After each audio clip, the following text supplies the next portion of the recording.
Ladies and gentlemen, may I request all the liaison officers to kindly leave the seminar hall, and we'll be starting with the proceedings of the day.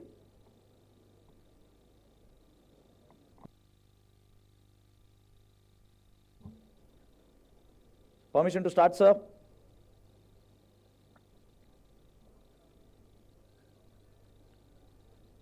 Excellencies and chiefs of navies across the globe, heads of delegations, flag officers, commanding officers, distinguished delegates, foreign service attaches, officers, members of the media, and esteemed participants. Namaskar and a very good morning to all of you.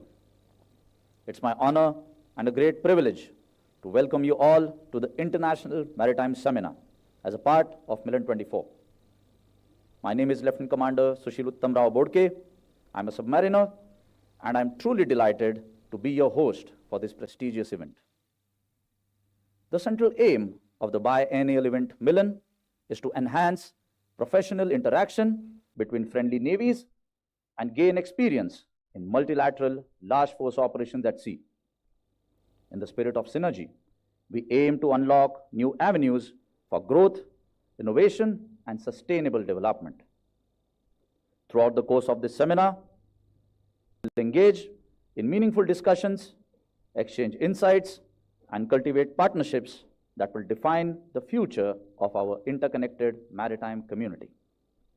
From sustainable practices to technological advancements, the opportunities for collaboration are as vast as the oceans themselves. That said, let me now acquaint you all to the conduct of this seminar. The International Maritime Seminar is spread over 4 sessions. The first session will be held today, and the remaining 3 sessions will be held tomorrow. The discussions in the first session will be centered on the theme, Partners Across Oceans, Collaboration, Synergy, Growth. The theme encapsulates the essence of our shared mission, that is, to foster collaboration that transcends geographical boundaries. Our collective aim for the first session will be to embrace the diversity of expertise present in this room, recognizing that our collective strength lies in the collaboration between nations, industries, and individuals. By working together, we can navigate the challenges ahead and chart a course towards a maritime future marked by resilience, prosperity, and harmony. On that note, ladies and gentlemen, may I request the session chair, Admiral Karambir Singh, retired, Chairman, National Maritime Foundation, New Delhi, and the speakers for the session, Professor Christian Beuger from the University of Copenhagen, Vice Admiral Blake Converse, the Deputy Commander of the United States Pacific Fleet, Vice Admiral Saito Akira, the Commander-in-Chief of Self-Defense Forces, Japan, and Vice Admiral Emmanuel Slas, the Joint Commander of the French Forces in the IOR, to please come on the stage.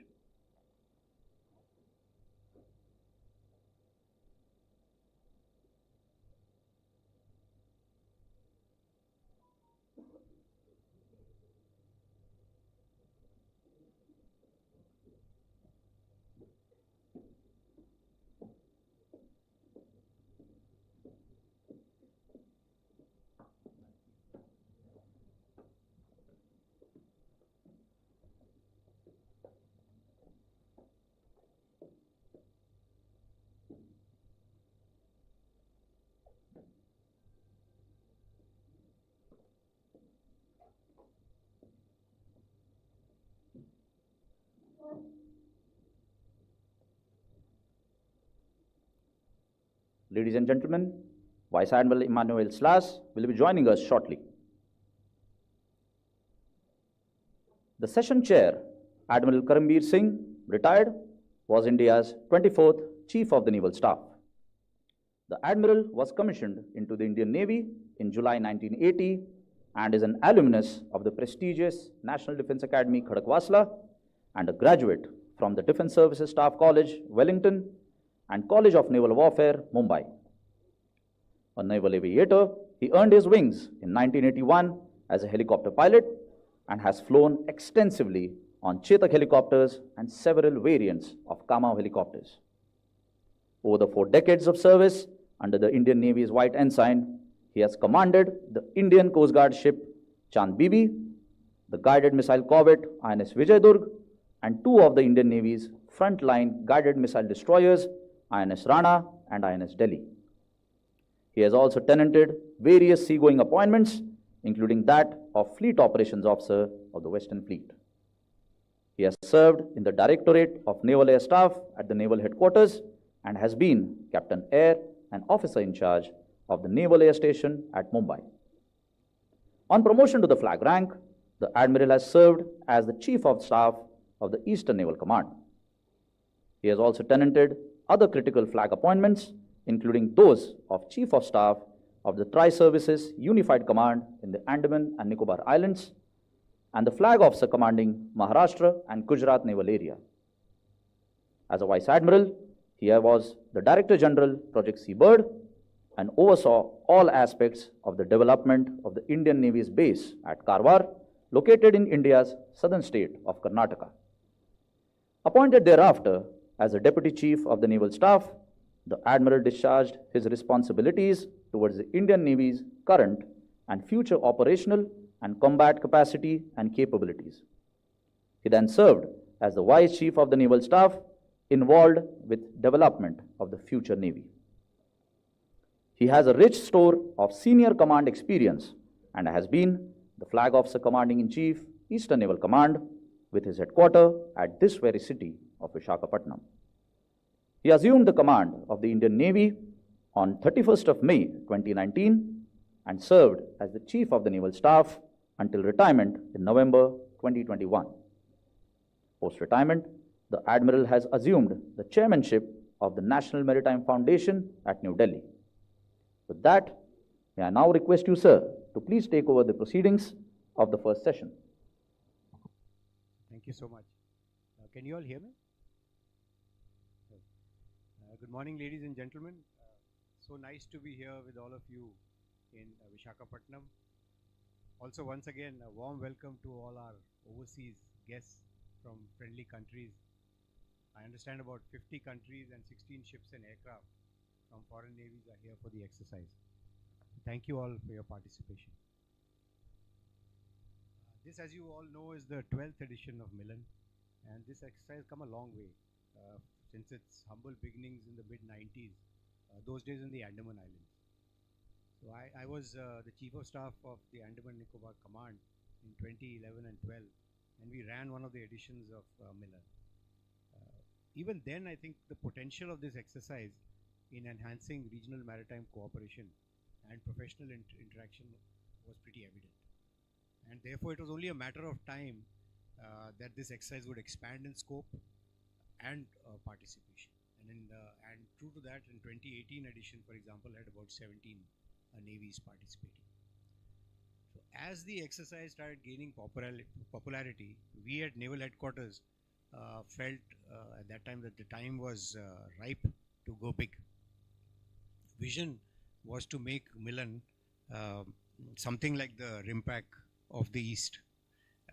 For that to happen, we decided to shift the venue to Visakhapatnam, which has more facilities and bandwidth than Andaman's. And Milan 2022, as you all know, was a great success. This is just a little background I thought I'd share with you. Coming to today's maritime seminar, I'm first of all truly honored and privileged to be moderating this opening session that has a lineup of such brilliant minds in this panel with years of experience and expertise on issues maritime. And the theme, as you all can see, partners across the oceans, collaboration, synergy, growth. So, as an aside, last night I met someone. He told me that this topic of maritime cooperation, collaboration, etc. was a much flogged horse. So my reply to him was that this horse, or mare, or mare, as mare liberum, has to be constantly groomed and not flogged. Because, ladies and gentlemen, to my mind, maritime collaboration is the oxygen for maritime security. And we all know why. Because firstly, safe and secure seas are absolutely critical for our collective growth, prosperity and security. Maritime security is a public good that we as navies are expected to provide to our nations, the region and indeed the world. Also, given the vast expanse and complexity of the seas around us, there is a realization, as the Chief of Naval Staff yesterday said, that no one nation or navy can do it alone. Therefore, the need to work together. Also, if you see, several challenges at sea are transnational or even trans-regional in nature, whether it's IUU fishing, drugs, piracy, terror, climate change. Therefore, nations and navies need to collaborate to tackle them. And fortunately for us, navies are built keel upwards for cooperation and collaboration.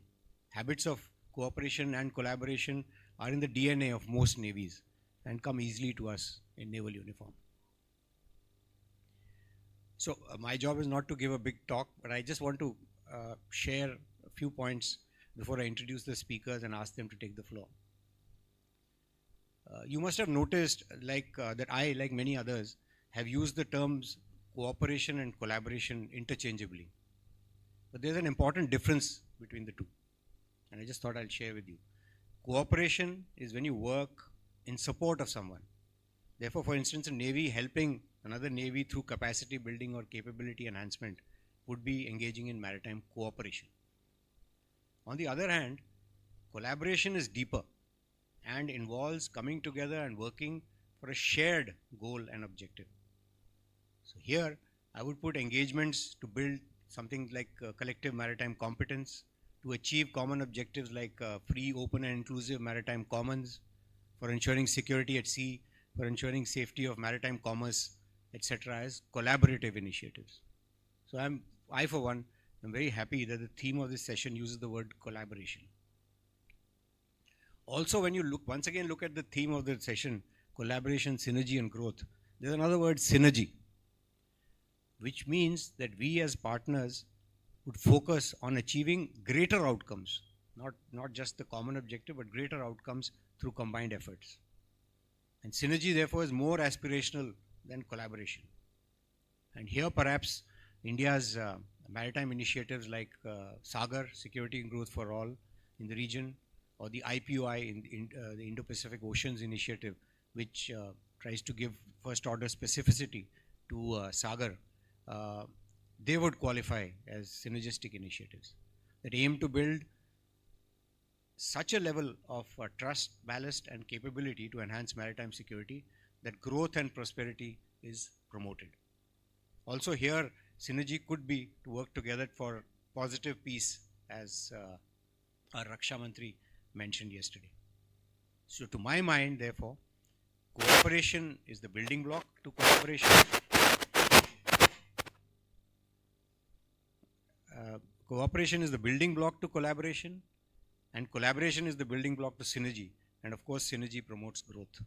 So kudos to the curators of this session for setting such a positive and aspirational theme or agenda. But having said that, everything is not so rosy. We are also aware that the world today and indeed the waters around us are pretty turbulent, murky and contested. Even in normal times, collaborating to ensure safe and secure seas is not easy and takes a lot of hard work. But in this post-COVID world, with conflicts in Ukraine and Gaza, with several flashpoints, especially in the Indo-Pacific, all these exacerbated by fierce and corrosive geopolitical confrontation in all domains, further exacerbated by an ineffective moderating institution like the UN, we have serious challenges. I, for one, see a rapidly fracturing world. And to quote Professor Rory Metcalf, who said that if you look at the spectrum of interstate relations, we'll have collaboration and cooperation at the benign end, one end, and as we move to the right, we have degrees of coexistence, competition, contestation, confrontation, culminating in conflict towards the other end. Unfortunately, today, we seem to be at the confrontation end of the scale and just one step away from conflict. Therefore, there are strong headwinds for promoting collaboration and even stronger headwinds to achieving synergy. But again, to my mind, the only antidote to these challenges and headwinds is not to get sucked into the negative spiral of geopolitical contestation, the Cold War mentality that sometimes drowns out rationality, and to redouble efforts to collaborate even more. So I think I'll stop here on this note and introduce the very learned and illustrious panel of speakers of this session. Our first speaker, Professor Christian Bugge, who is the Professor of International Relations at the University of Copenhagen, Denmark. Professor Bugge is a leading scholar on maritime security and global ocean politics. He has extensively written on issues such as maritime strategy, laws of the sea, maritime domain awareness, blue crimes, operational coordination, and capacity building. His new book, titled Understanding Maritime Security, is due to be published shortly, and the book would be a new go-to resource for comprehensive understanding of maritime security. His current research is on developing guidelines for critical maritime infrastructure protection, including subsea data cables and offshore wind energy.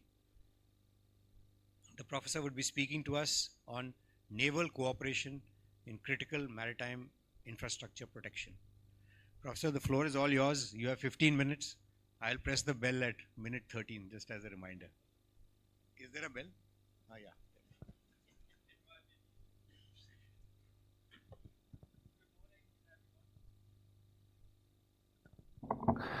Good morning, everyone. It's a great pleasure to address you here today. First of all, a big word of thanks for the introduction, but also for the Indian Navy for hosting us here. And I think events such as Milan are extremely important to recognize how much the sea is in need of multilateral forms of cooperation, collaboration, and indeed also coordination.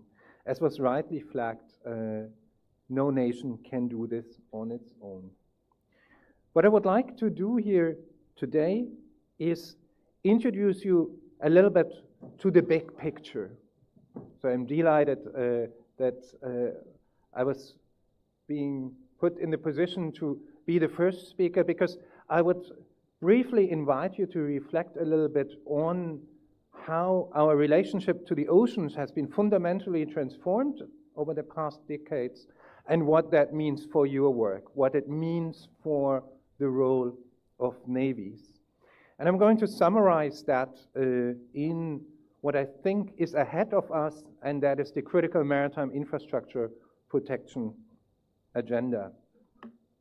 So I'm first going to talk a little bit about these mega trends that are currently shaping how we think about the oceans, then talk a little bit about what I call the age of infrastructure, to which all of this can be summarized, and then tell you a little bit of what that might mean for your work, and perhaps a future Milan, a future exercise can actually be devoted to the task of protecting infrastructures. So that's roughly my core points. Let's just jump straight into it. First of all, first mega trend is, if we look at the statistics number of how we are using the sea, we can observe a fundamental acceleration that has been taking place over the last 20 years. Across all activities, this is from a recent study who put this nicely into a graph. Across all maritime activities, we can see an acceleration. Maritime traffic is becoming more dense, infrastructure keeps on being built, and that has at least two consequences. First of all, your work is becoming more complex because you're dealing with way many more users and infrastructures at sea. And secondly, it also means that the sea does no longer belong to navies. Right? It is not sea power alone that can govern the seas. Much of sea power today is in the hands of private industries. It is shipping, it is wind farms, it is the diverse set of maritime activities. So quite a substantial power shift. The second mega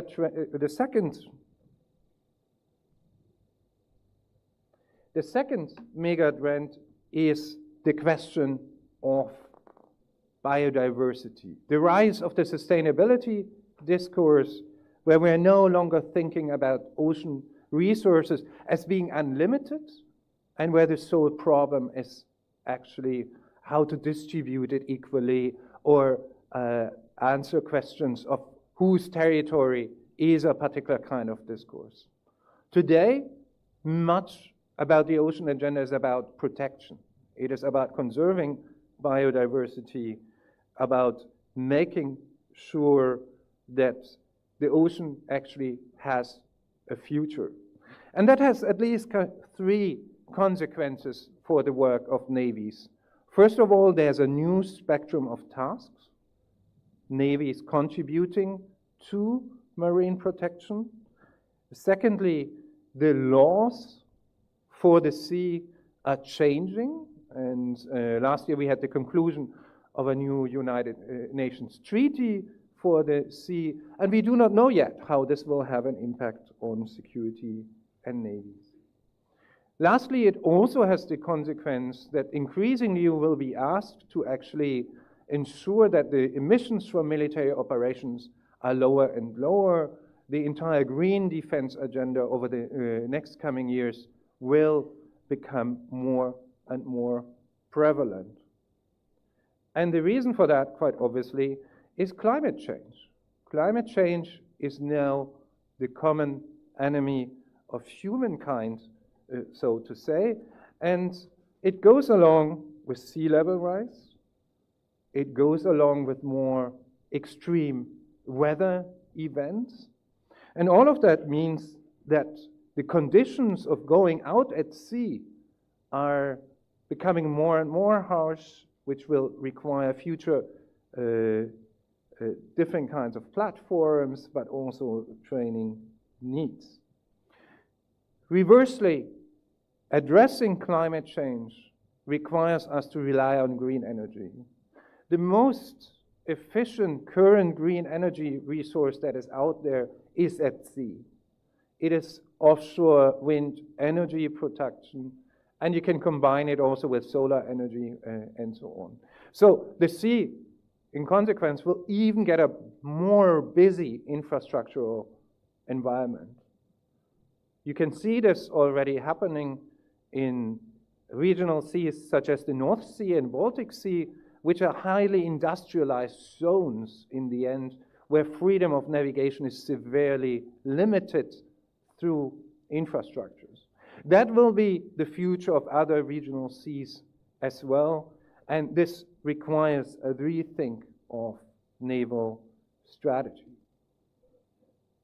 Now, one way of how these changes are currently being discussed is quite obviously through the concept of maritime security that I assume you're all familiar with.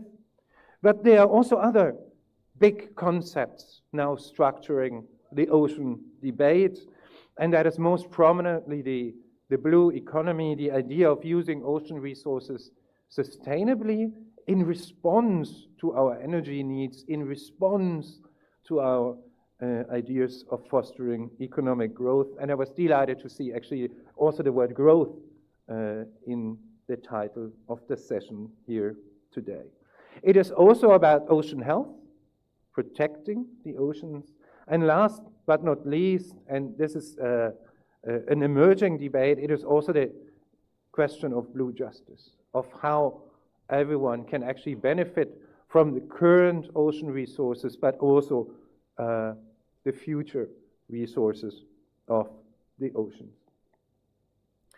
Now, what are the synergies between these four agendas? What do these trends actually mean? They basically amount to the claim that we need to get better in integrating ocean governance, rethinking how navies sit in this. And one way of how to do that is to recognize that the oceans are now this industrialized space that is kind of like characterized by high densities of infrastructure. And in consequence, if we are thinking along the line of infrastructures, the main task of navies is no longer freedom of navigation and resource control, but to take care and protect critical maritime infrastructure. And let me very quickly tell you about what that actually then implies. First of all, what are maritime infrastructures? Here on this graph, you can see an outline of the different types of infrastructures that we are talking about. They are quite obviously familiar: transport, energy. I already spoke about it. Energy, very, very important. Communication, often forgotten. The subsea data cable that our internet runs through. But indeed, we can also think about fishery and ecosystems as infrastructures of the future, as infrastructures, for instance, of carbon capture. How do these maritime infrastructures matter? Well, energy is the most important and obvious case. Maritime transport, 90% of everything is being transported by the sea. All of our trade relations depend on it. Communications, the internet runs on the subsea data cable. And last but not least, we also have to think about the future technologies and the future infrastructures. And here we have to acknowledge, if you want to get rid of the carbon that is polluting our planet, one way out is to recognize that the ocean is a carbon sink. And we have to recognize that there are opportunities for actually capturing and storing carbon on the ocean floor. Biodiversity is not only for the tree huggers. Biodiversity is not only about protecting nature per se. It is also about the future resources, the future genetic resources, for instance, that might help us to cure diseases. It is also about food and recreation for the well-being of a large part of the human population. So this is basically, when we're talking about maritime infrastructure protection, this is what is at stake. And quite obviously, you now might want to argue, not all of this is critical. And I fully agree. And one of the important points here is to agree which infrastructures need the protection of navies and where it is better other actors actually to do so. Very quickly, to look into the threats to critical maritime infrastructures. And here you can see a sort of cup, right, which reaches on the one side from natural disasters and accidents to crimes in the middle, gray zone activities and terrorism on the left-hand side, and then quite obviously acts of adversaries or coercion and up to even acts of war. Now, quite obviously, this is the setup of threats to maritime infrastructure. Not all of this requires navies, quite obviously. And as you can see from the spectrum of threats, navies will always be in the left side of the spectrum. Deter threats to infrastructures, ensure that terrorists cannot exploit our dependency on infrastructure, but also to ensure that blue criminals such as pirates or other malign actors actually manipulate our infrastructures. So this on the spectrum of threats. All of this, I think, amounts to a fascinating and very, very important new agenda which brings different kind of actors that care about the oceans, are in charge for governing it together. Quite obviously, and here's the bell, wonderful. What we need is a shared understanding what is actually critical. We need a better monitoring of the infrastructures to MDA. It implies a close collaboration with the industry, joint operations and exercises. But it also requires a recognition that the role of navies in all of this will always be limited and requires careful strategizing. Hoping that the bell doesn't ring again, the bell. Just to very briefly conclude, I think it's time to find new synergy across ocean politics.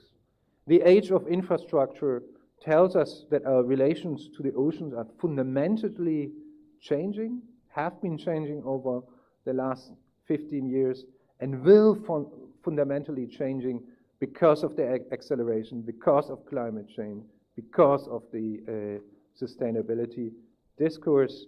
So I hope that gives you some food for thought over the next couple of days, can inspire your strategic thinking, and I very much look forward to your questions, and I'm also open for conversations afterwards. Thank you so much.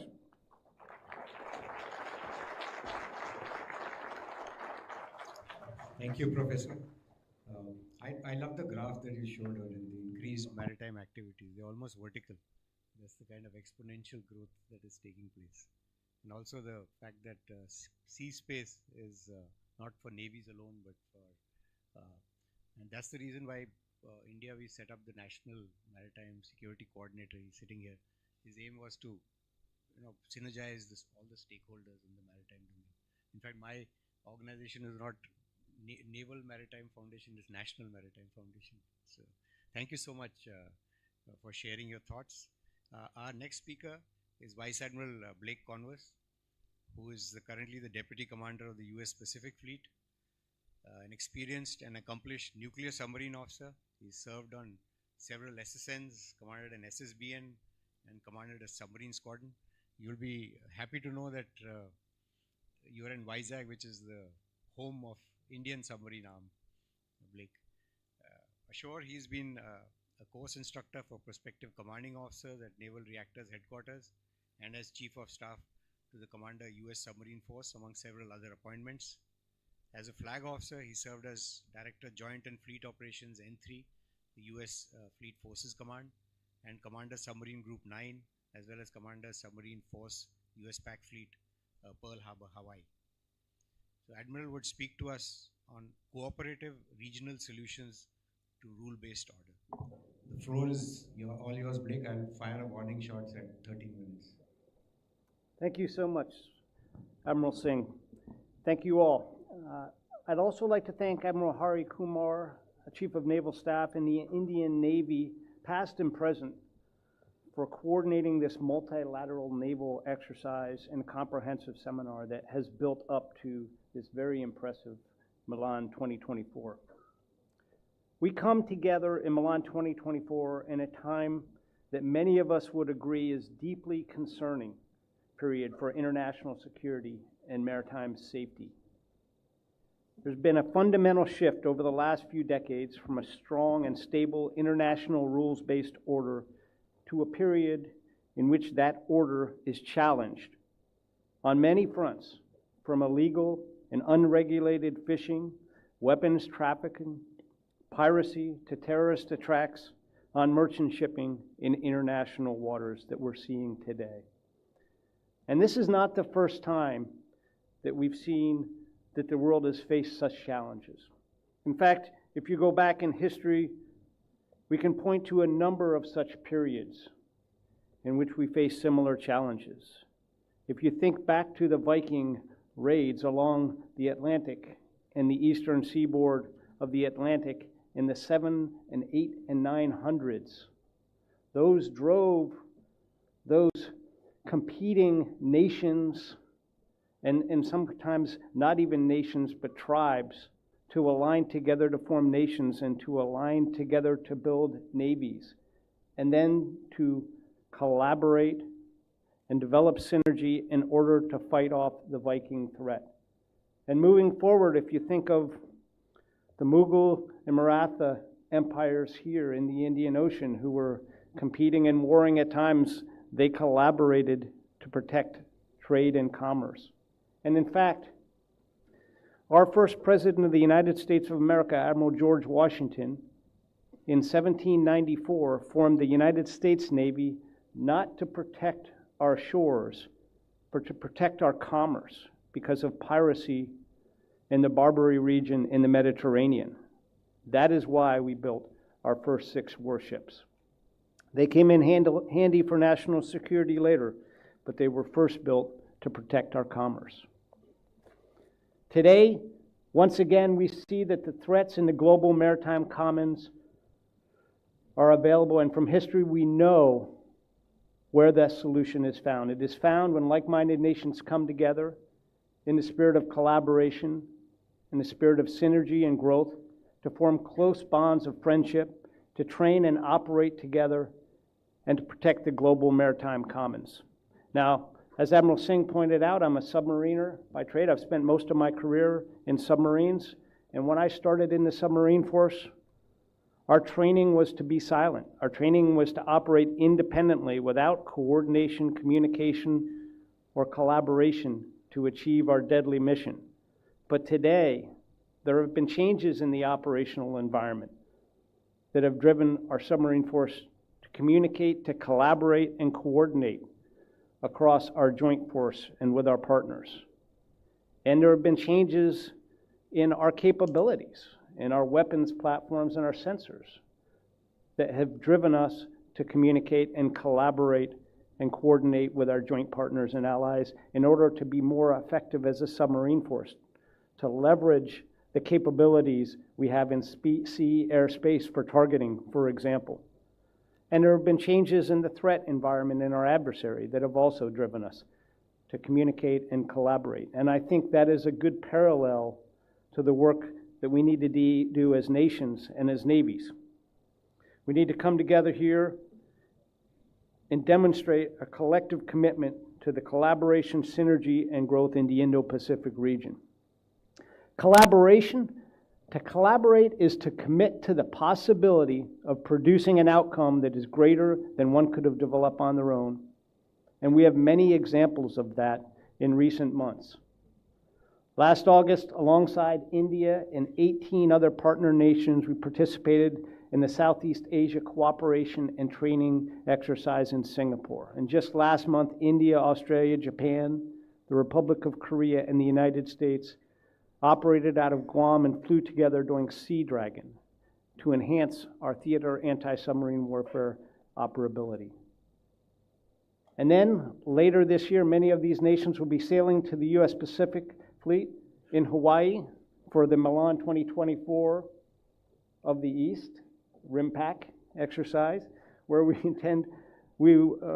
anticipate India will send ships and air assets, as will many of your navies. We're busy, but not for the sake of being busy. These exercises, which take a lot of effort to plan, are very important, have very important goals and have critical outcomes. Most importantly, developing an interchangeable naval warfighting capability that's prepared to conduct steady-state, high-end, combined missions across the Indo-Pacific to uphold our international rules-based order that we all value, and all nations, and even those nations that are unable to form navies, benefit from. In working together across the global maritime commons, we seek to preserve the following: the sovereignty of all nations, including the maritime sovereignty of their holdings, a respect for the international rule of law and international norms. We seek individual rights and liberties. We seek to adhere to shared values and freedoms. We seek to support and defend each other, to provide open access to the seas, the skies, and even the outer space, and to engage in fair and open commerce.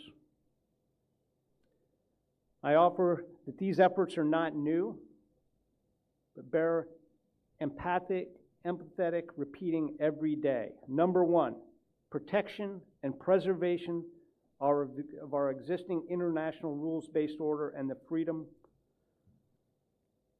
of our global maritime commons. Nations must be able to fly, sail, and operate everywhere international rule allows, even those nations without a strong naval capability.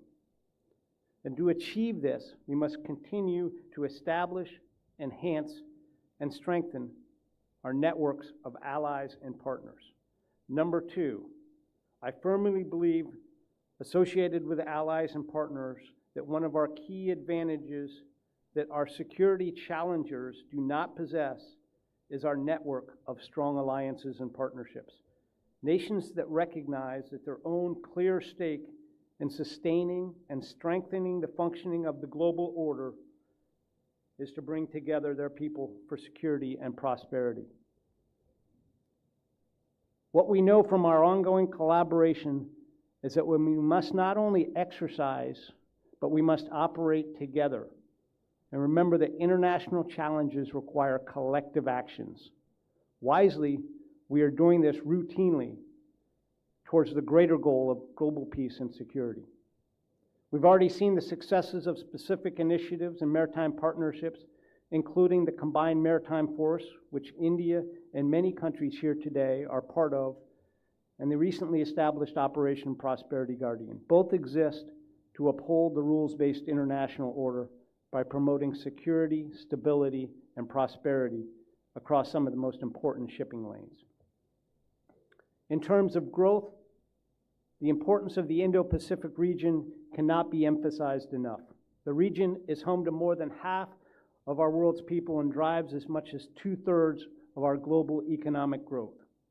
The Indo-Pacific includes the world's 3 largest democracies, our 3 largest economies, and 7 of the 10 largest militaries. For those reasons and many others, more members of our United States military are stationed in the Indo-Pacific region than anywhere else outside of the continental United States. And the urgency in our shared mission is to preserve the status quo order of free and sovereign nations and deter countries and actions that would upend our current system. This system has benefited all of us for over 80 years. 60% of the world has been lifted out of poverty, and in fact lifts 160,000 human beings out of poverty each and every day. We will continue enhancing our capabilities and improving our coordination with allies and partners. And that work that we do together plays a crucial part in our ability to deter conflict, enabling all of us to flourish by exercising our sovereign rights in the maritime domain in accordance with international law. That said, we do not demand binary choices between competing systems. Instead, by strengthening individual sovereignty, by capacity building among us, and maritime domain awareness, we believe that most nations will choose to work together constructively to achieve an order that is shared by all and imposed by none. Presence matters.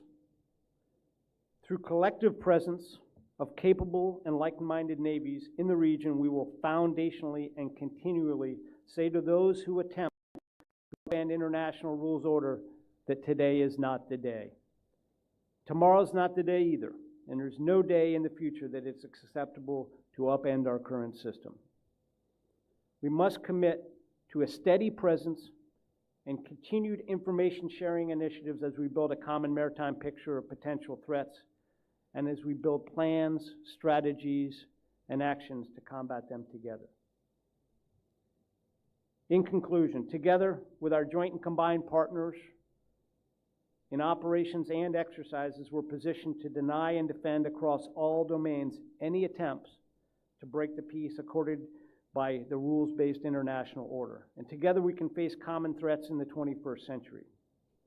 Thank you to the Indian Navy for the invitation for me to speak here. It's great to be here with you all. And then I'll stand by for questions after the speakers have concluded. Thank you.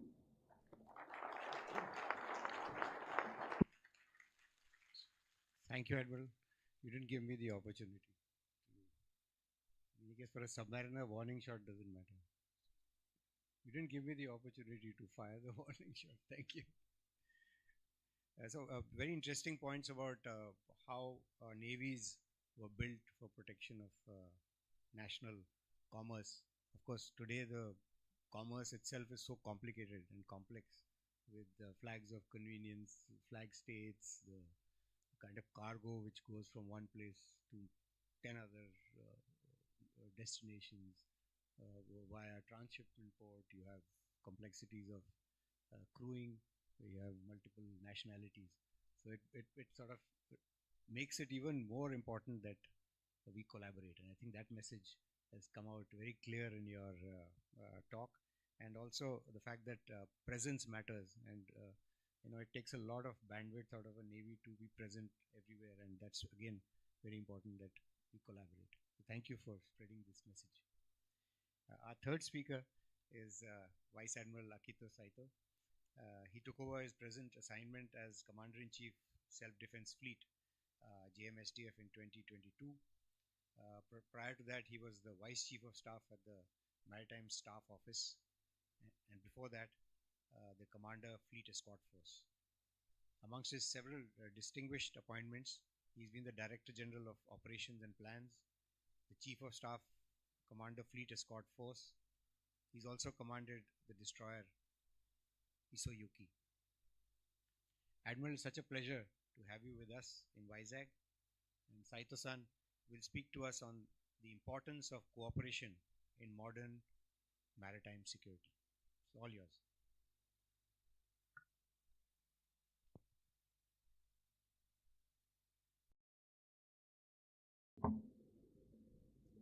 Thank you very much. The respectful Chief of Navy, flag officers, distinguished guests, ladies and gentlemen, good morning, namaskar, namaste. I'm Vice Admiral Saito, Commander-in-Chief of the Self-Defense Fleet, Japan Maritime Self-Defense Force. I'd like to extend my sincere gratitude for giving me an opportunity to deliver a speech in the occasion of such a wonderful naval event. It is a tribute to the great hospitality shown by Admiral Hari Kumar, Chief of Naval Staff, and Vice Admiral Rajesh Pandehakar, my classmate in Naval War College in Newport, in the successful hosting of this major international conference with many navies participating. In the present security environment with complexity and globalization, one nation alone cannot maintain or improve maritime security on its own. And this is evident from the fact that many navies and maritime-related organizations present would have been joining some maritime community. Today, I will be giving a speech on the theme of the importance of cooperation in modern maritime security and discuss challenges and threats to maritime security and ways to address them.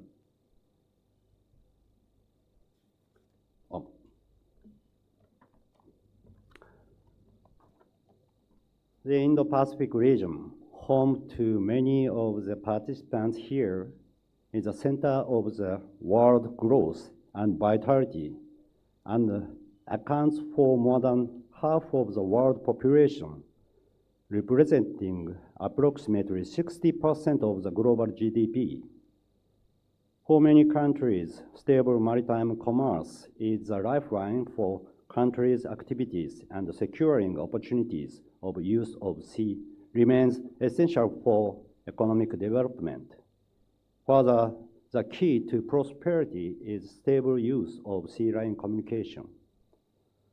The significance of safe sea as such free and open seas is increasingly growing. However, this region faces a variety of security challenges, with many conflicts arising from the diversity of cultural, political belief.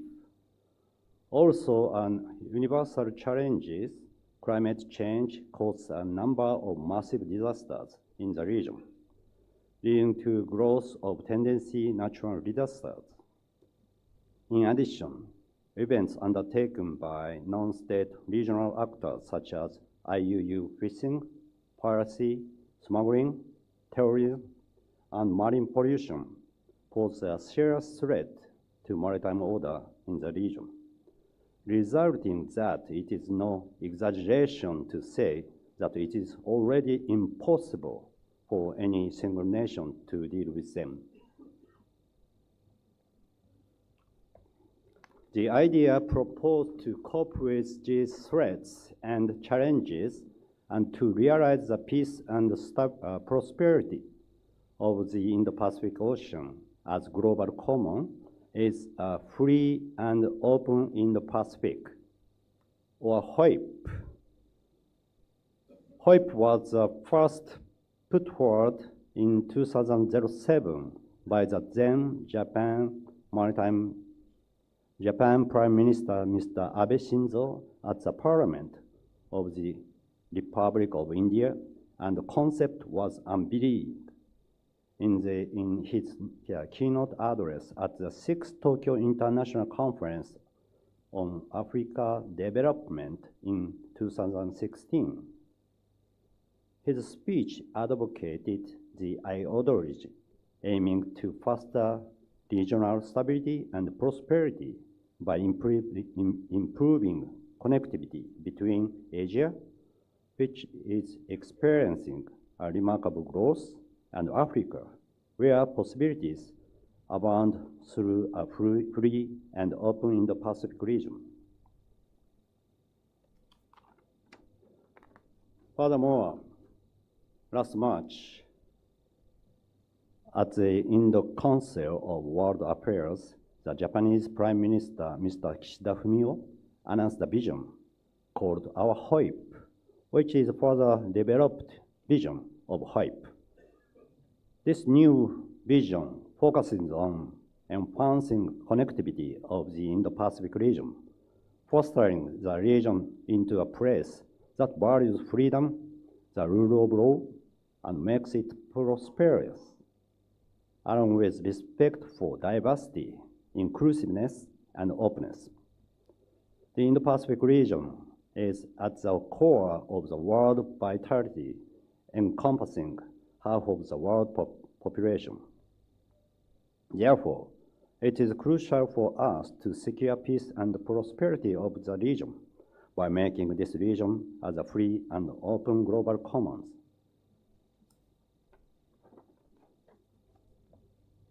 Cooperation between countries is essential to realize HOIP, and maritime communities become an important factor to enhance cooperation. By strengthening cooperation between countries through maritime communities, we will be able to together address challenges. In the complex security environment we see today, maritime communities should make concerted efforts to realize the common goal, free and open oceans.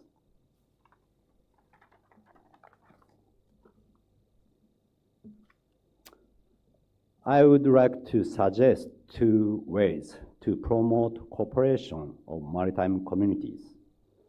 The first is to reinforce the cooperation within maritime communities. The role of each community has become extensive over the years due to globalization and instability of the maritime security environment. Therefore, I believe that the key is cooperation and collaboration among nations joining these communities. The second way is to enhance organic cooperation between maritime communities. Exchanging personnel, sharing information, and cooperating with each other will enable maritime communities to enhance each strength and build more reassuring maritime communities. Sharing of code of unplanned encounter at sea, or CUEs, would be one of the good examples of such collaboration.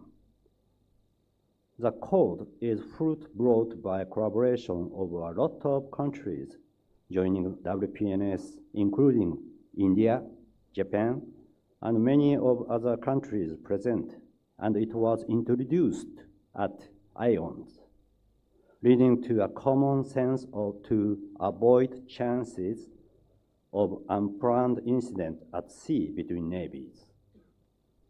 Confirming the outcome of discussions and sharing the way forward among maritime communities will improve regional security environment and lead to realities of hope. Needless to say, Milan itself, a multilateral naval exercise standing with nearly 30 years of history, also plays an important role in improving cooperation among these maritime communities and realizing hope. Let me share with you the JMSDF commitment to realization of stronger maritime communities, which I mentioned earlier. In order to enhance cooperation within maritime communities, the JMSDF has been deploying units as Indo-Pacific deployment centered upon helicopter destroyers in the Pacific and Indian Ocean since 2017. We are also planning to dispatch assets widely to Indo-Pacific region this year and provide support to improve capability of neighboring countries through conducting high-end multilateral exercise and training with maritime police and Coast Guard and other opportunities such as Pacific Partnership. Moreover, under the WPNS framework, the JMSDA hosts a shipwright program for young officers and the WPNS STEP for officers every year. To contribute to peace and stability of Indo-Pacific, the JMSDF not only deploys assets and personnel on a regular basis, but also holds exchange with navies in the region and beyond to support improving capability to tackle common issues.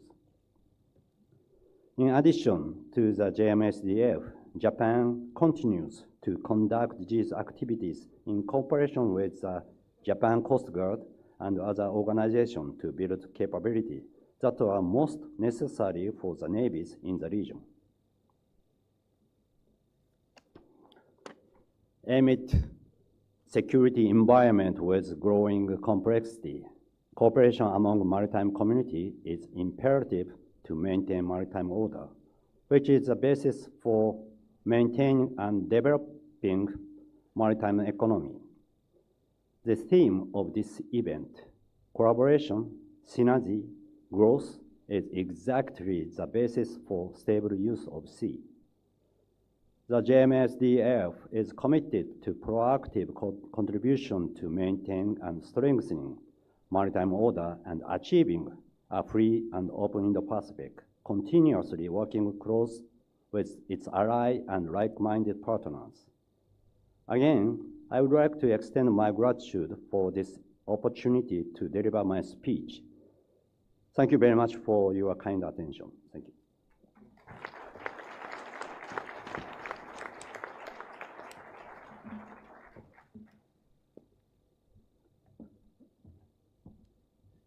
Arigato, Saito-san. It's very interesting that the FOIP saw the potential of improving connectivity between Asia and growth in Africa as its driver. That's an interesting perspective because I found, whenever I have moved around, I found that many nations have a very high regard for Japan and the way they have assisted in their growth. And not with much fanfare and song and dance, but in the right way. And I think when you interact with countries around, it's the language of development that actually resonates more than the language of contestation.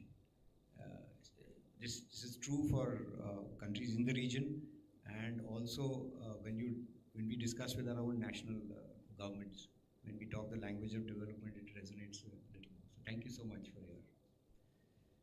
Our final speaker is Vice Admiral Emmanuel Slas.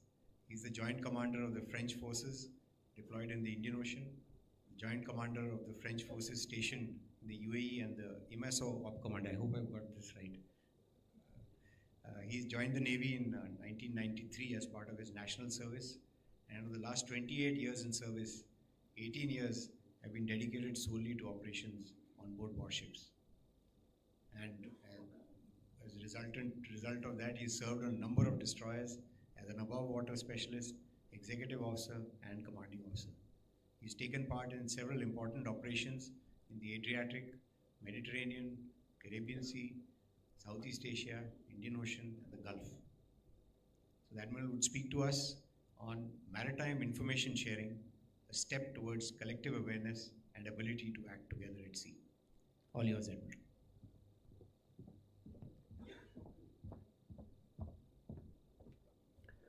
Thank you very much, Admiral. I'd like also to thank Admiral Hari Kumar for this great Milan events, and of course to my special thanks to Vice Admiral Rajesh Pendarkar, my friend, for hosting us here in such a great manner. So I'm commanding the French forces in the Indian Ocean region, which is of course a region that is of high concern for France, since we have roughly 8 million of square kilometers of exclusive economic zone, either in the western part of the Indian Ocean and also around the French Polynesia. So we are a nation of the Indo-Pacific as such. So I really appreciate the previous discussion with my friends here. It was great to listen to you, Dr. Brugger, in the way that you presented what is happening in the at sea in general. But we can have a kind of vision a little bit more dedicated to the Indian Ocean and notably the western parts of it. So we have on the western part of the Indian Ocean a real increase of the frequency and the gravity. I would say the fact that events are coming more and more serious. I will not talk about the Red Sea because we are more in a situation of confrontation there at this very moment, and some of us are fighting to maintain the freedom of navigation through those very important straits for the global economy and for the developments of all the nations. So I will rather more focus on the normal activity of the Indian Ocean, if I could say so, normal, that is, however, carrying issues with regard to halieutic reserves. There is an increase of illegal fishing in the Western Indian Ocean with some nation and notably one that is really harvesting the Indian Ocean in terms of fishery, notably in international waters. There is the issue of pollutions, oil spill, various illegal traffics that are not currently tackled, despite the fact that there is a rule-based order and some laws that are defined to fight against those illegal traffics. There are some migrants issues, climate change, real increase in pleasure craft presence, etc., etc. So the previous presentation were dealing with the importance of collaboration. But how do we effectively collaborate at sea? So there is this very important issue to develop the ability to exchange information. And our analysis, our conclusion is that if I take the threat cup that was presented by Professor Brugger, I think it's much easier to start to cooperate and exchange information with regards to the right part of the cup. That is, with issues that are presented here, for instance. I would say low hands activities, not purely militaries, but activities that concerns us as nation of the Indian Ocean, to preserve our ocean, to preserve the halieutics reserves, to preserve from pollution, to preserve from illegal traffics. And those are the thematics we should try to cooperate on.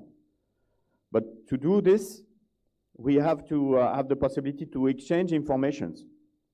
And this is why I'm telling that we need to cooperate on those issues, because there are no specifically military issues. They are not of a very high interest. I would mean this is not in national interest, but this is interest that we as nation of the Indian Ocean, we do share. And it's much easier to cooperate on this than only on very high-end stuff. And each of the nations of the Indian Ocean has the ability to understand and to act in its own EEZ, at least, sometimes a little bit further. But it's not always the case. Of course, India is for instance, an ocean-going navy, carrier-capable, but it's not the case of all the navies of the Indian Ocean. And however, we need to be able to exchange informations so that all together we are then much more capable of exchanging and protecting the Indian Ocean. And there are some means of communication that exist to share informations. There are lots of possibilities to exchange information through internet-capable applications that allows us to exchange maps, to exchange documents, and to work with a chat, just like our son and daughters are talking. With a minimum of protections, I don't mean that there is no protection, but with the required level of protection that then allow everybody, every nation, every maritime security center to be connected. Because it's easy, it works on the internet with a little crypto. And also there are some solutions that can be used on board ships with low bandwidth, with only Inmarsat solutions. Those solutions exist.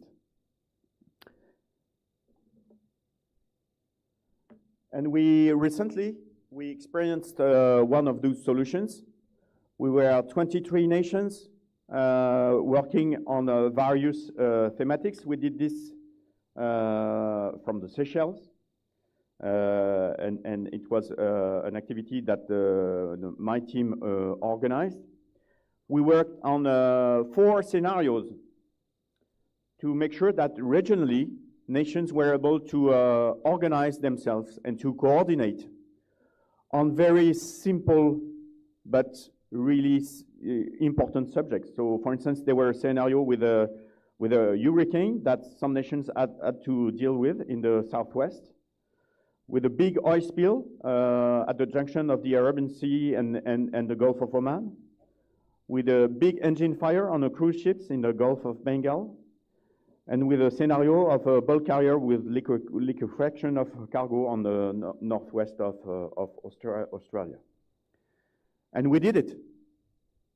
And with the remote center that we had installed in the Seychelles, we were able to connect all the maritime security centers of the nations that were concerned.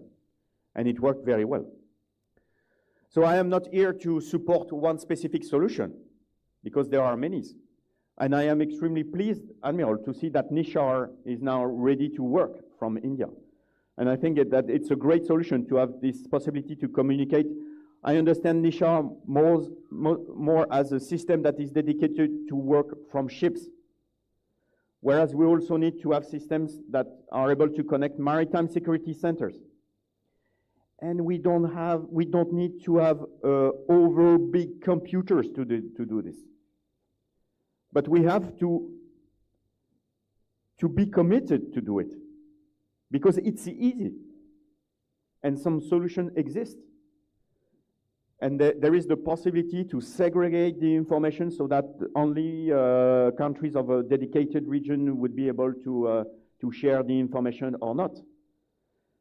But we have to do it to preserve the Indian Ocean and to tackle those things that are important but that are, however, easy to tackle. Illegal trafficking, narcotics issue that is a real wave since the COVID in the whole region, to preserve our refrigerator, because currently someone is stealing in our refrigerator in the Indian Ocean. And we have to do it. So we have to be committed to make sure that our Maritime Security Center can exchange information. I say can. I don't say have to. So everyone is mastering its own information. But we have to do it, and we can do it.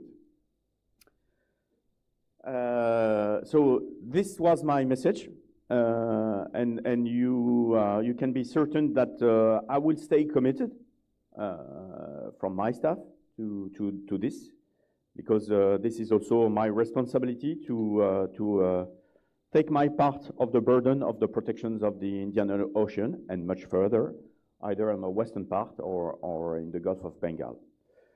And we can do it. We've done it. We've demonstrated it. And I'm happy to see that also India is extremely committed with Nishar to provide a solution that will be able to take a part of the task, not all, but take the part of the task, notably between the ships.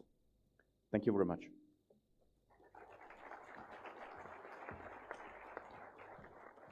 Merci.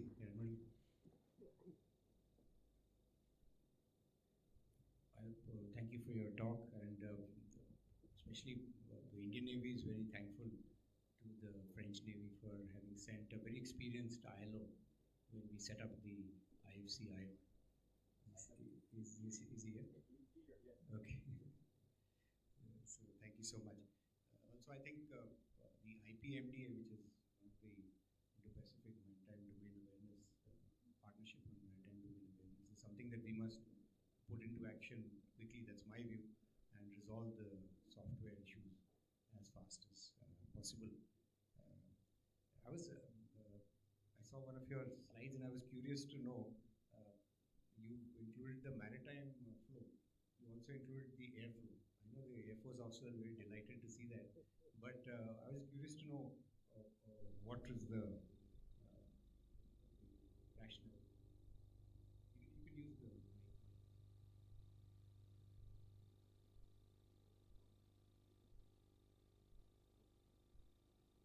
Okay, 1, 2, 3. Yes, it works. Fine. First, I mentioned the airflow because I'm a joint commander. And so I have to assume to be a joint commander, so I'm not a Navy officer. And also, it is because it's the truth. The northwest of the Indian Ocean is a great connection between Asia and for instance, and Europe. It's the case with all the maritime traffic that goes from Malacca to Suez. So Malacca is 80,000 ships a year. That means a ship every 6 minutes. So it's the density of a metro. So when you open your eyes from the Malacca Strait with a glimpse of an eye, you can see 20 or 30 ships at the minimum. And normally, in normal times, the Bab el-Mandeb Strait is 20 to 25,000. So that means a ship every 20 minutes or so.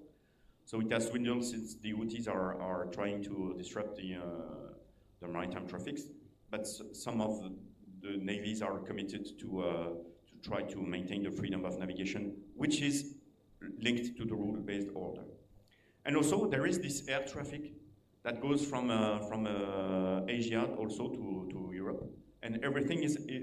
There is a big hub in the north of the Indian Ocean, so we have a kind of double hub, double highway, maritime and air. So this is extremely important. I hope I answer your question. Thank you so much. So now we'll open up the house for question answers. We've got about 34 minutes. So 30 minutes of Q&A, and the last 4 minutes I'll ask the speakers to speak for a minute each on their thoughts. The procedure is that anyone wishes to ask a question, please raise your hand, and once you've given the mic, please state your name and the country, and who the question is addressed to. And kindly keep your questions to one and try and keep it short. So we are ready to take on question answers.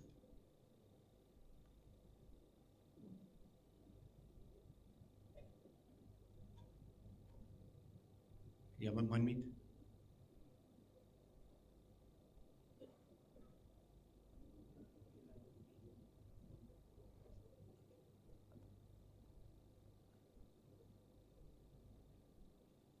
Morning, sir.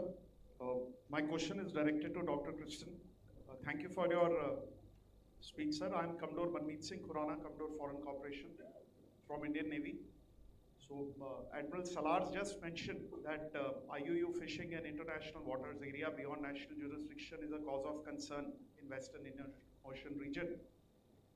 And there are hardly any regulatory legal frameworks to prevent that. So what role academia is playing?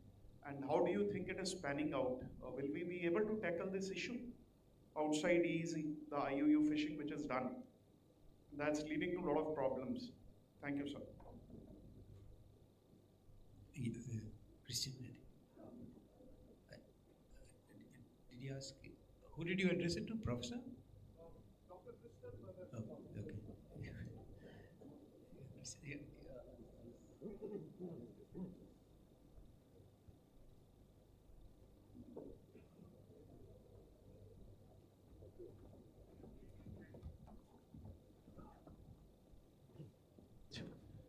Thank you so much for the question. The problem of IUU fishing, or what we sometimes also call fishery crimes, is quite obviously not only about biological resources, but illegal fishing is also linked to various other blue crimes.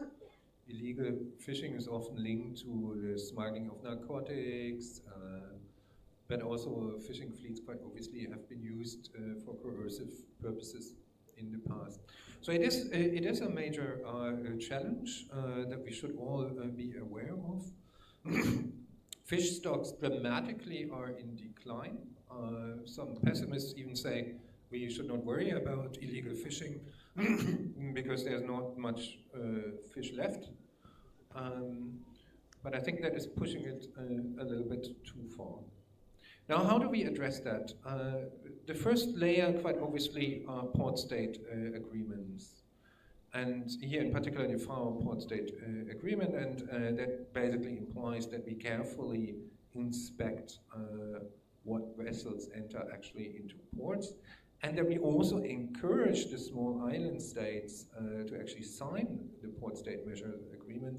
It's absolutely shocking how few of them have actually signed it, although fisheries is often a key part of their economy. So perhaps here we can make more efforts, and that includes Seychelles, that includes Mauritius, and so on. Flag state laws, quite obviously. Here we are back to the problem of flags of convenience are vital in this.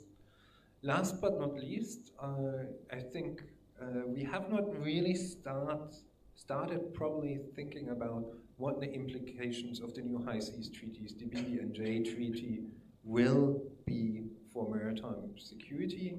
Quite obviously, this is all in the developing phase. It was concluded last year. It will take a number of years until the treaty will get ratified. But very soon we are going to have a new institution for the ocean that aims to set new rules to protect biodiversity on the high seas. Who is going to enforce those rules? How will these rules look like?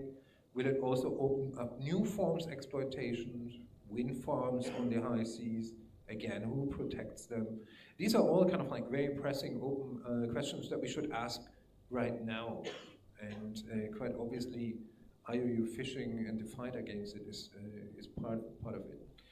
And as a very last point, and just connecting it to the earlier debate, I think what is currently happening in the maritime domain awareness space to address IUU fishing, including by private companies, is absolutely fascinating. And there's one big takeaway point for the MDA centers, which is the need to actually much stronger feature in weather data, feature in environmental data, such as the behavior of fish stocks, but also climate change predictions into the MDA data portal. I think that will do a lot to improve our system. Thank you. Thank you so much, Professor. Somebody had raised a hand behind Mandi. Yeah.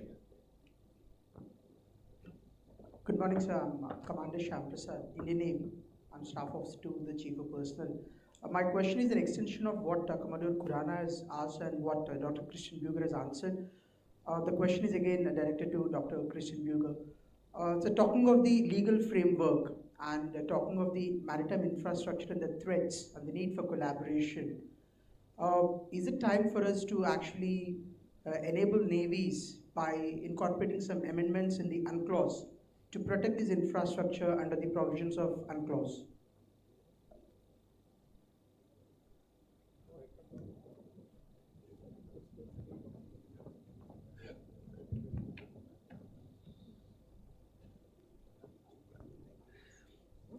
Quite obviously, the question of how does the law of the sea feature into critical maritime infrastructure is absolutely vital.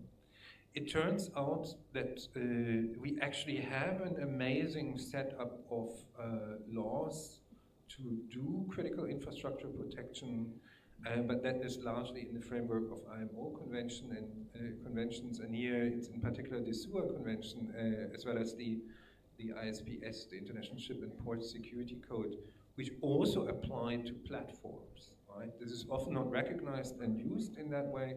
So in many ways, the law is already there. We don't have to look into UNCLOS straightforwardly. But quite obviously, there's also some tricky situations and gaps, and that, for instance, includes the question of the legal status of underwater infrastructures in the area, so on the seafloor of the high seas. And here we are primarily talking about subsea data cables, but quite obviously we're also talking about future electricity cables. For instance, the planned cable between Australia and Singapore will go through the area, through international waters.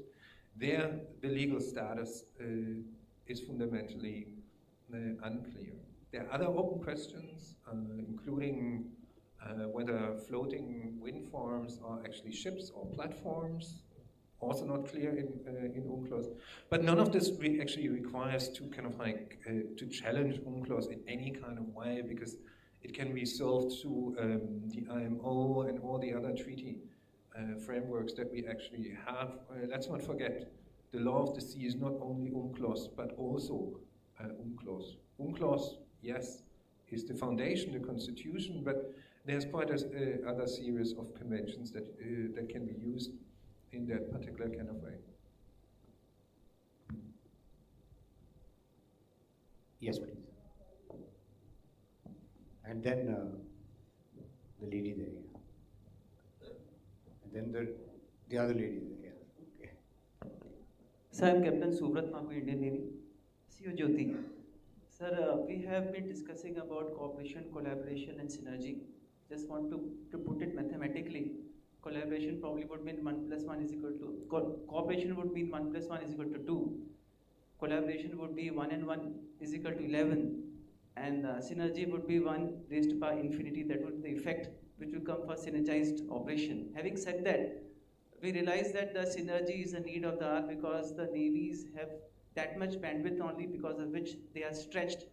It is also brought out in Geoffrey Till in his book that there is a requirement for nations to commit toward maritime security operations. The challenges which we see, which have been discussed, inherently commit all navies towards MSOs. How do we therefore now redesign or rebalance our navies primarily towards MSO, at the same time retaining our core competence and professional warfighting capability? The question is open for panelists.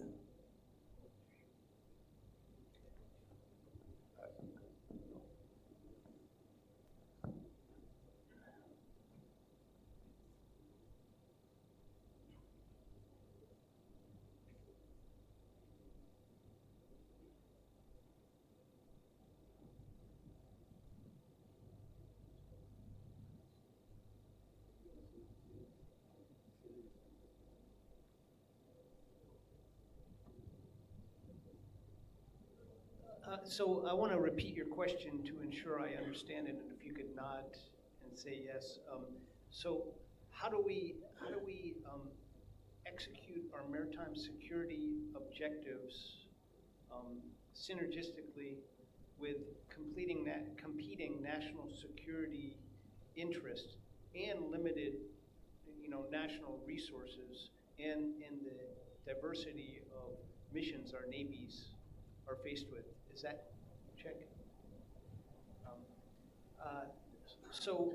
Obviously this is a question that each nation is going to have to address individually. But what I will say is that despite our competing national security interest, I think that there are aligned elements that we can all get behind that benefit all nations, and in fact benefit nations that don't have much capacity at all for global navies. And I think that for those of us that do have navies that operate on the high seas and do have navies that operate globally, we have a moral commitment to take some risk and to conduct operations with our partners and with those nations that we don't necessarily share tight partnerships with, so that we can protect the global commons and so that we can fight things like illegal and unregulated fishing and weapons trafficking. And one piece of that is, perhaps assuming some risk in other areas so that you deploy those forces, assuming some risk to political challenges you may face at home by interfacing and operating with countries that you would normally not operate with, and by assuming some technical risk by developing information sharing capabilities and being willing to make sure that those nations, those navies, can communicate effectively with you, and those maritime domain awareness sites have the ability to interoperate. I think by approaching it from that perspective, we are much more likely to succeed, and we are much more likely to develop relationships that will allow us to address new issues as they arise. So, if you read the Indo-Pacific strategies of various nations, a lot of them have enunciated. You will see this subject of the US has very clearly said that they want friends and allies. So these are all expressions of trying to get synergy into operations. So they are available, and if you read the Indo-Pacific strategy, our own strategy of Sagar and the Indo-Pacific Oceans Initiative is exactly the same story of getting synergies, and it is in a way a national security objective. Yeah.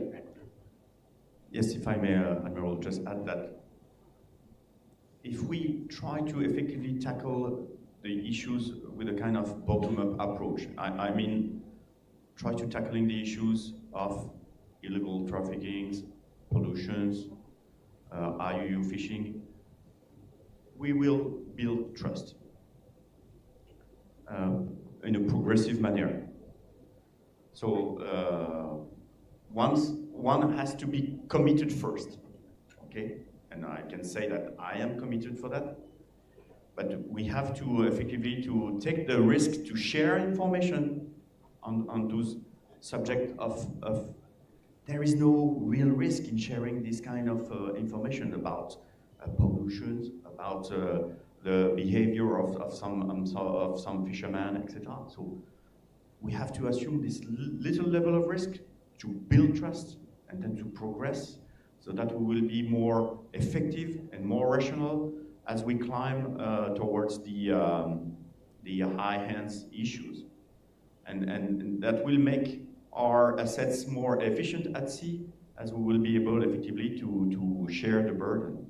So share information between maritime security centers and make sure that also at sea we are able to coordinate with low bandwidth system, low security, and it works. And then we will progress. This is my real belief. Thank you, Admiral. The lady there. Good morning. I'm Dr. Pooja Bhatt. I study maritime security governance issues.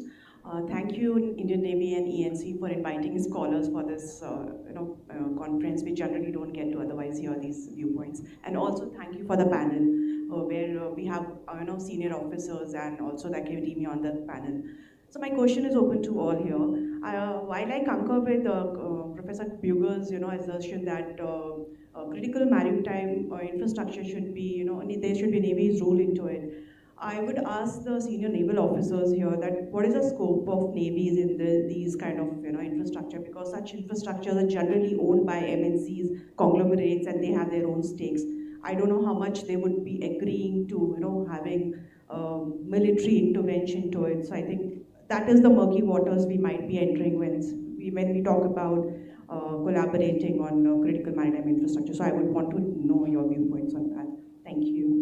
Sorry, Pooja, I didn't recognize you from here. So we could start from this end. Each one of you could take on this particular question. How are the navies getting involved in the protection of critical maritime infrastructure? Is that the question? Yeah. So you could. Well, the maps and the geography talks first.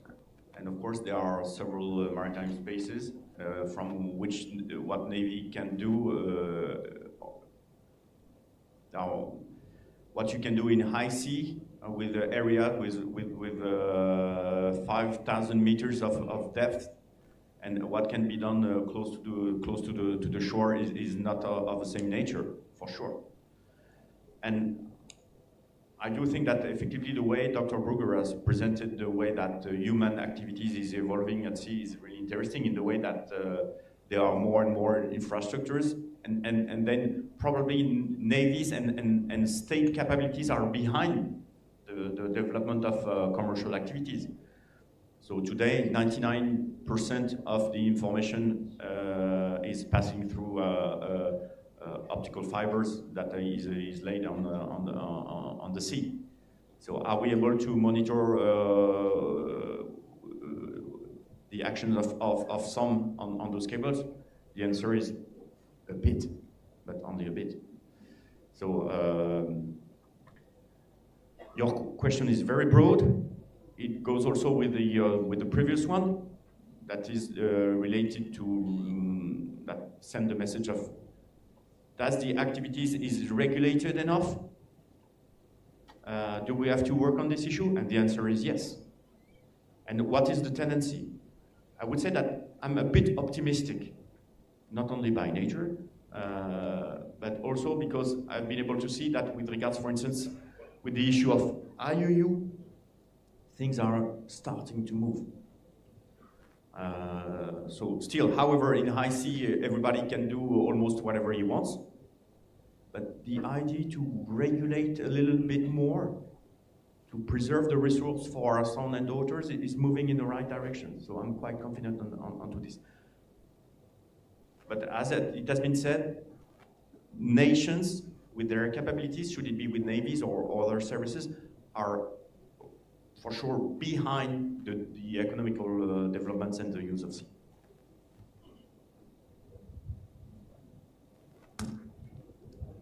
Thank you very much for your question. I would like to answer in Japanese. I'm sorry to use my translator.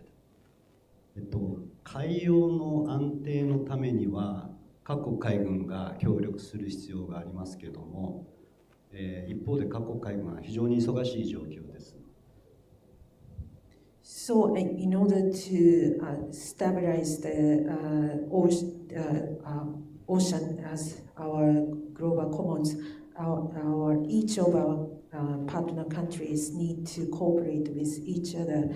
However, I understand each of our partner navies are very busy because we need to respond to many situations. さらに各海軍が法的にできる範囲というものはそれぞれの国によって違いますので、一緒にコラボレーションするのも難しい部分もあります。In addition, the laws and regulations are different depending on each country. So we have some kind of limitations for us to cooperate with each other in our operation. しかしこういったミランとかその他の多国間訓練で各国が集まってそれで意見交換をするあるいは洋上で活動するということが非常に重要だと思います。So under such circumstances, on the occasion of this kind of multilateral exercises such as Milan, participating countries need to collaborate and cooperate with each other on the harbor and at sea in both locations. その訓練をやることによって各国ができることあるいはその各国のビークルの能力というのをお互いが把握してその総合力で対応する必要があると思っております。Through this kind of exercise, multilateral exercise, we each other need to understand what each of our partner countries can do and what kind of capability each vehicles of each country have, so that we can cooperate more closely to respond to the contingencies and in other situations.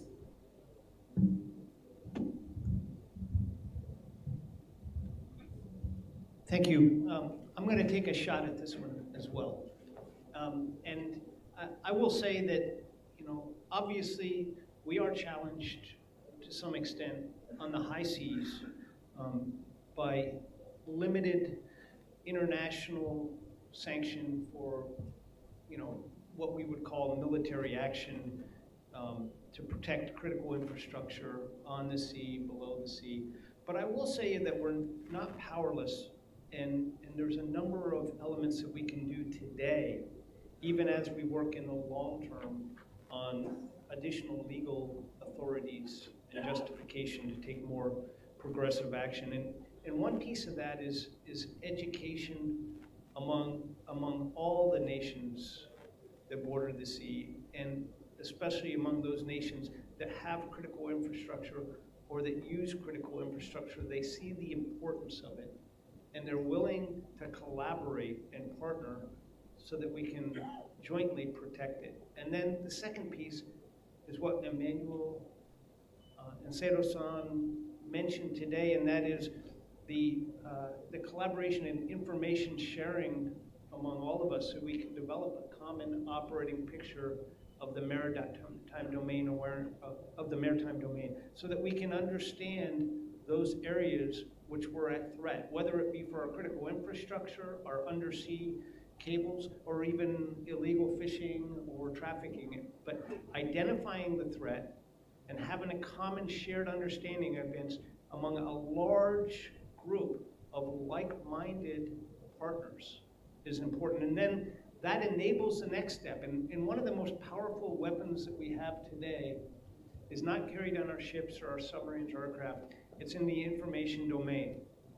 And as Emmanuel put it yesterday when we were chatting and conspiring for this, it is about naming and shaming, identifying publicly in which a large group of like-minded nations who are opposed to these actions, and identify through maritime domain awareness illegal or unregulated fishing in areas that shouldn't be happening, or some potential operations that may be affecting our undersea cables. And so now we know it, we can collect that evidence, and then we can publicly shame those activities that are doing that. And if we get a large number of that can be a very effective weapon against nation states to prevent them from doing that. And then finally, in some of these things, we need to develop additional maritime capabilities through our Navy, our Coast Guard, our other assets to prevent this and to detect it. And some of those capabilities don't exist, or some of those capabilities exist in very rarefied forms, especially in the undersea, to monitor and protect undersea cables and infrastructure. Thank you. Would you? Yeah, thank you so much for bringing us back to that part of the discussion. Three quick points. The first one is infrastructure is what connects us. We all depend on ocean infrastructures, and this is hence a shared task for any kind of navy to care and protect for these infrastructures. And just one example, I found it absolutely shocking when the Houthis actually threatens the most vital global underwater sea cable connection in the Red Sea, where almost all of the traffic between Europe and Asia flows to an artery of the global internet. And this is a completely different game than attacking a ship here or there, where you have an alternative shipping route. This is not kind of like to downplay this, but kind of like there should have been a clear global signal towards the Houthi at that point of time, saying, okay, this is the red line.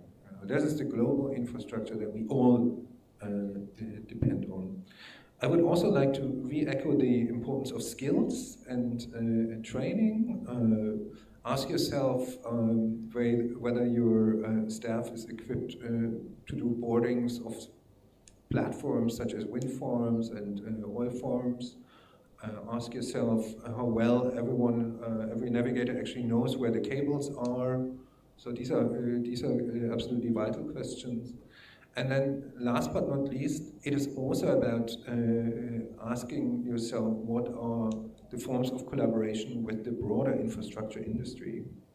Counter-piracy was all about collaborating closely with the shipping industry. That was one of the big lessons. You cannot fight pirates without the shipping industry. But there's a broader lesson, and that is you cannot protect infrastructure without the infrastructure industry. And that fundamentally is telecommunication and energy, and I think there is much need to actually strengthen that collaboration with the industry in whatever form. Thank you so much. So Chibi, last two questions, yours and thank you. Thank you, Chair. Hello, good morning. My name is Dr. Chimi Yudun. I'm a research fellow at the National Maritime Foundation. My question is to Professor Bucher. I would like to know how integration of nature-based solution, which is known as the one of most cost-effective solution, into climate change goals and blue economy to enhance the sustainable utilization of oceans and to build resilience of critical maritime infrastructure, which we see absent in most of the blue economy policy goals. And I also would like to know how navies can play a great role in it. Thank you.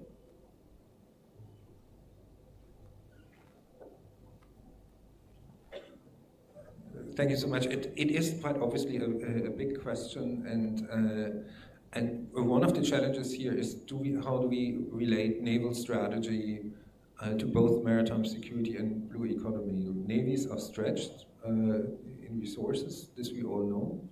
And I think one of the answers is actually to have better integrated maritime policies on both a national level, and here I'm mainly talking about marine spatial planning.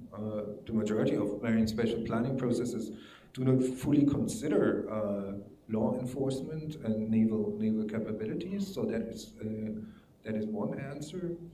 But also to do so on a regional level.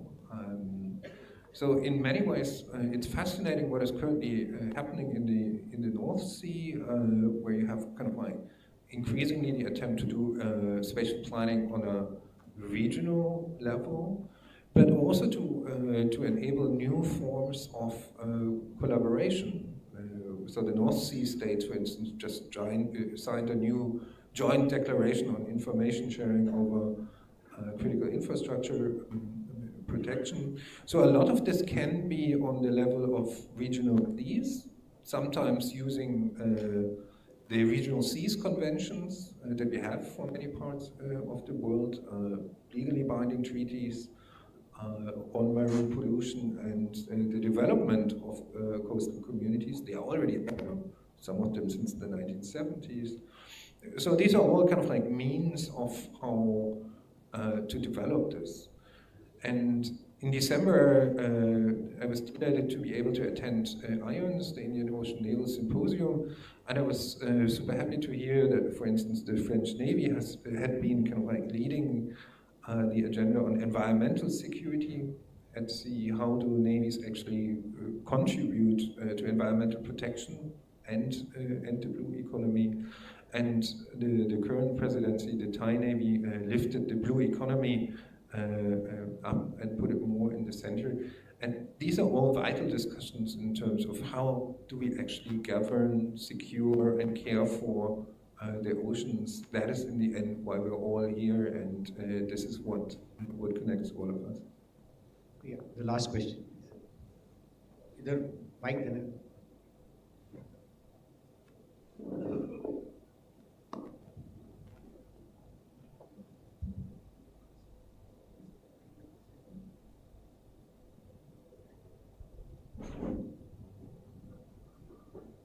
And I want to ask one question, and sessional speaker Vice Admiral Craig Covens, Deputy Commander, United States. So I'm talking about one question. I'm talking about Somalia. In the sea Somalia, a large amount of rubbish is always dumped, and we also see many dead fish approaching the shore of Somalia. So do we have that information? We have seen in Somalia and many fish deaths coming to beaches, and I don't know where it came from, those fish, and many so damaged are we see, like plastics, papers in Somalia Sea. So can anyone give can anyone give me what is going on in Indian Pacific Ocean? Because the dumps came from the side of Indian Oceans, and I don't know where it came from, but we see that Somalia is facing the Indian Ocean. So the dumps came from that side, and anyone can give me full information about the dumps and fish deaths came from Somali beaches. You were involved in protection of. Were you involved in that area? Didn't follow. You basically want to know about information on movement of fish in that area? Yes, because we see many dead fish coming from the dead fish, and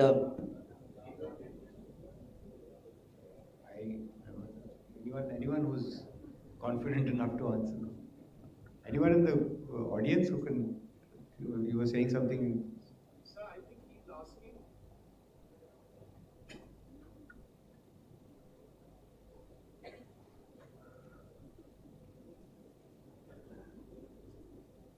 So I think he's asking that a lot of dead fish and plastics are floating there to Somalia, and that is what probably has led to their local militia going out to defend their waters to prevent IUU, and that has eventually led to what we see the resurgence in piracy. What we saw in 2008, and now again it is coming. So that is, he's linking up the two. So coming back to summing up of discussions, that it is very important to regulate IUU in these areas, where especially the states which don't have much capacity to regulate their own EEZ. Actually, the root of the problem lies in several factors, whether it's on land or whether it was, unchecked IUU fishing in the territorial seas. So the root of the problem lies in several things, not only centered around one issue. It's a very complex issue, and again, piracy has linkages with narco-terrorism and a whole lot of other activities. So thank you for your question. If anyone has a better answer, take it on. No, I don't have an answer, but I have, if we take all the questions, almost each of the questions were related also to IUU this morning. And of course, and I'm really understanding your preoccupation, sir. as it's also a preoccupation that we have for our resources in our exclusive economic zone. So this is our common responsibility now to work on the issue of IUU. And I mean, you know, when we say IUU, we are talking about what is going on inside EEZ. But we also have, and mostly have to tackle what is going on in international waters. That are areas that are that have very low regulation. And some are taking benefits of this very low regulation. But this is the kind of bottom line of the discussion we had this morning, is that IUU is a really important subject, and if we want to try to start to tackle it, we have to share information. So it has to be a positive démarche of every and each of us to effectively to work on this issue that we are all concerned by, neighboring nations of the Indian Ocean, and it's probably the same on the around South America, etc. So there is no risk in sharing information about this subject, and we are certain that it could be beneficial for the neighboring nations. And I really do thank you for raising again this this issue, and we can do it, but we have to be committed to share information. So I think we've lost this opportunity for last remarks because it's already past our deadline.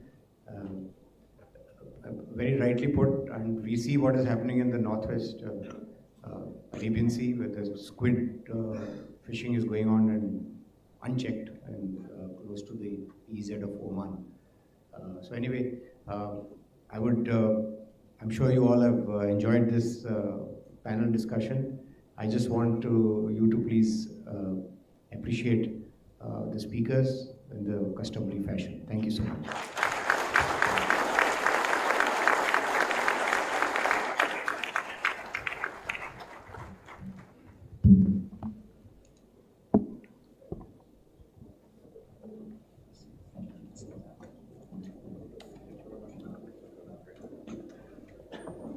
Information sharing. May I request the delegates to be please seated. We would like to felicitate you all, sir. Thank you, sir. Information sharing indeed is a key solution as put forward by Vice Admiral Emmanuel Slas for effectively utilizing our respective assets in the high seas, and most importantly, building trust among us. And trust is probably the only ingredient that is required for building the collaboration, cohesion, and synergy that we have been talking about. Thank you, sirs, for the insightful and engrossing discussions. May I now request the session chair to please felicitate the panelists of this session. Dr. Christian Byoga.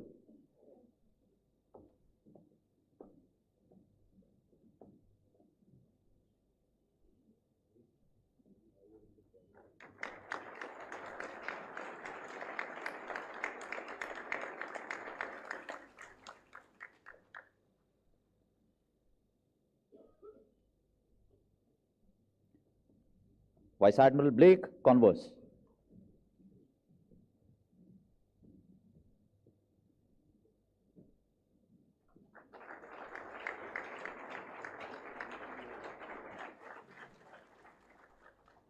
Vice Admiral Saito Akida.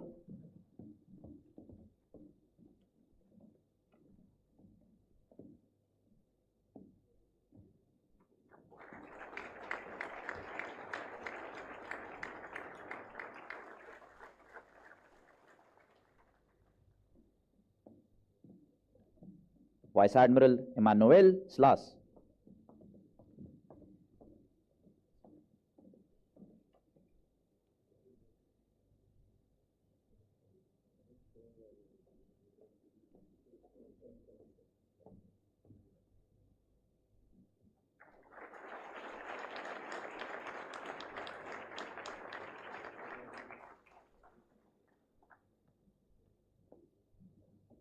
Thank you, sir. May I now request Vice Admiral Sanjay Dev Singh, Flag Officer Commanding in Chief, Western Naval Command, to please come on stage and felicitate the session chair.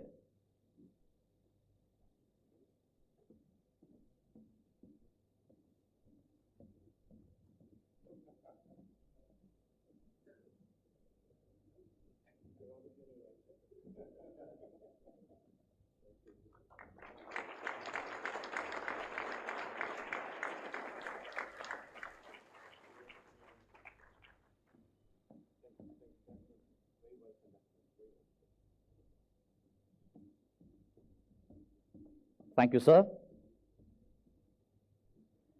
With that, we have come to the end of session 1 of the International Maritime Seminar. I invite you all to join us for tea outside in the lawns. The guests seated in the rows behind and away from the stage are requested to use the central exit, and the other guests and media personnel are requested to use the nearest exit to your left and to your right. May I also remind you that the high tea would be followed by the arrival of the Honorable Vice President of India, Shri Jagdeep Dhankad, at 1130 hours, and a group photography thereafter of the Vice President with the nominated delegates. May I request the others to reassemble and be seated back by 1115 hours. Thank you.